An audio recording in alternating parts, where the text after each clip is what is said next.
easy go.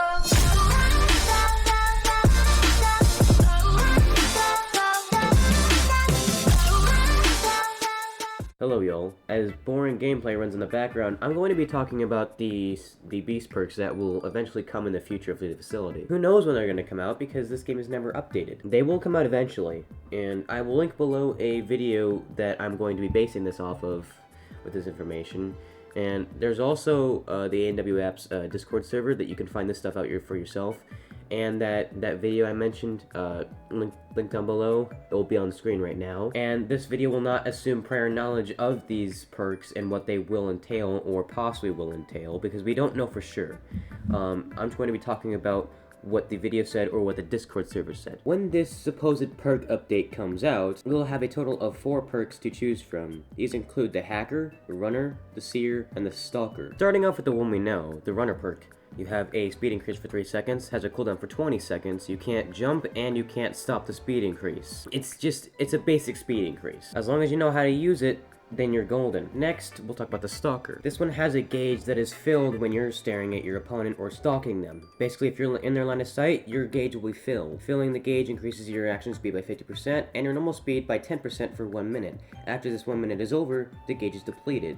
And the only way to refill this is, again, to stalk your opponent. Moving on to the Seer perk, after capturing a survivor, any survivor that is 30 steps away from that said capsule will be revealed to you. So they can't hide away in a locker or something like that. And if you hit a survivor within 10 seconds, it rewards you with 3 credits. Moving on to the Hacker perk, you get a notification when a computer is being hacked, and when a computer reaches 75%, your terror radius gets set to 0 for 15 seconds, every single time. And the terror radius, for those you don't know, is the light that shines around you and the audio cues, and this will go completely silent for 15 seconds. Now, I have just explained all these perks, relatively in a nutshell, but the Hacker perk is really the only perk I have a problem with. Now, there's nothing really wrong with the Hacker perk except for the fact that you get a notification every time somebody starts hacking a computer. Now, this is basically the equivalent of somebody using their friend to spectate you to tell you what computer you're at. That is extremely unfair. I don't know if this happens every time, or if it just happens at the start of every single computer, and it only happens once. I'm not entirely sure what this will entail, but if it means what I think it means, then this perk will be extremely overpowered and extremely unfair. Now, I guess good players could find loopholes around this, and yeah, this game is supposed to mean a lot about teamwork. But here's the thing about this game. A lot of people don't take this teamwork thing into consideration. It doesn't seem fair to me. Now, if I were to balance this, I would give a notification when the computer first reaches 25%, then 50%, then 75%, and then all 3 of those notifications come into play. And yeah, once a computer reaches 75%, your terror radius is set to 0 for 15 seconds. So that way, a survivor knows, maybe I should get out of there, but at the same time, they have no idea where the beast is going to be approaching. They have to keep their eyes wide open. That will make it so much better. If you get that 75% notification, it makes you think whether or not you should go over there in the first place because that computer's almost done. You think, oh, well, should I ignore it because it's almost done? Or should I go after it because the computer's almost done? They might be lingering there, and my terror radius will be set to 0 for 15 seconds. So they might rush over there.